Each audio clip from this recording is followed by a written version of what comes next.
एक समय की बात है, एक सुंदर और हरे भरे गांव जिसका नाम बलिया था। वहां की जिंदगी बहुत सरल थी। वहां हर कोई खेती करता था और शाम के समय गांव के चौपाल में कहानी सुनाता था। लेकिन उसे गांव की एक अजीब बात थी, क्योंकि उस गांव के बीचों बीच एक पुराना कुआं था जिसे रहस्यमय कुआं कहा जाता था। कहते हैं कि इस कुएं में रात के समय अजीब अजीब आवाजें आती हैं। गांव वाले डर के मारे उस कुएं के पास रात के समय नहीं जाते थे। बच्चों को भी सख्त मना दी थी, पर कोई नहीं जानता कि उस कुएं में ऐसा क्या है। उसी गांव में एक रमेश नाम का लड़का रहता था। वह बहुत जिज्ञासु और बहादुर था। उसे हर चीज के बारे में जानने का शौक था। जब भी वो उस कुएं की तरफ देखता तो वह सोचता कि इसमें जरूर कुछ खास है। एक दिन रमेश ने अपने दोस्त रामू से कहा, रामू, क्या तुमने कभी सोचा है कि इस कुएं में ऐसा क्या है जिससे सब लोग डरते हैं? रामू ने तुरंत जवाब दिया और कहा, दादाजी कहते हैं कि उस कुएं में एक भूत रहता है जो लोगों को रात के समय पकड़ लेता है। रमेश हंस पड़ा और बोला, भूत भूत कुछ नहीं होता है, हमें खुद जाकर वहां देखना चाहिए।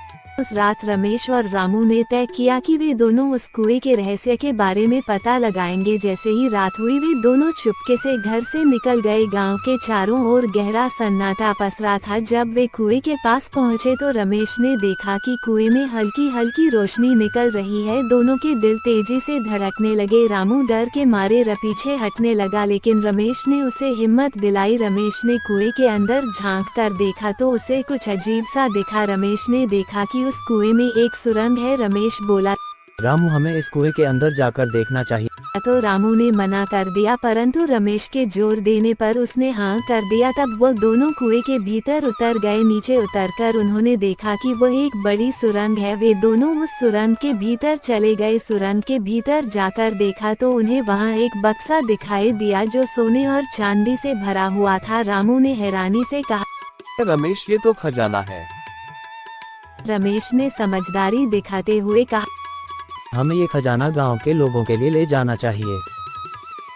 अगले दिन बलिया गांव में तहलका मच गया। रमेश और रामू ने चौपाल में जाकर गांव वालों को कुएं के अंदर की सच्चाई बताई। पहले तो लोग यकीन नहीं कर पाए, पर रमेश ने जब खजाने का कुछ हिस्सा दिखाया तो गांव वाले हैरान रह गए। गांव के बुजुर्गों ने कहा कि यह खजाना उनके पूर्वजों का है जो मुसीबत के समय छुपा दिया गया था, लेकिन समय के साथ इसका राज खो गया। सभी लोगों ने रमेश और रामू की बहुत तारीफ की। उन्हें गाँव का हीरो घोषित कर दिया गया। उस खजाने से बलिया गांव में नया स्कूल, अस्पताल और तालाब बनाया गया। उस दिन से गांव के सभी लोग खुशहाल हो गए थे। लेकिन सबसे बड़ी बात ये थी कि कोई अब उस रहस्यमय कुएं से नहीं डरता था। रमेश की जिज्ञासा और बहादुर ने गांव का भविष्य बदल दिया था।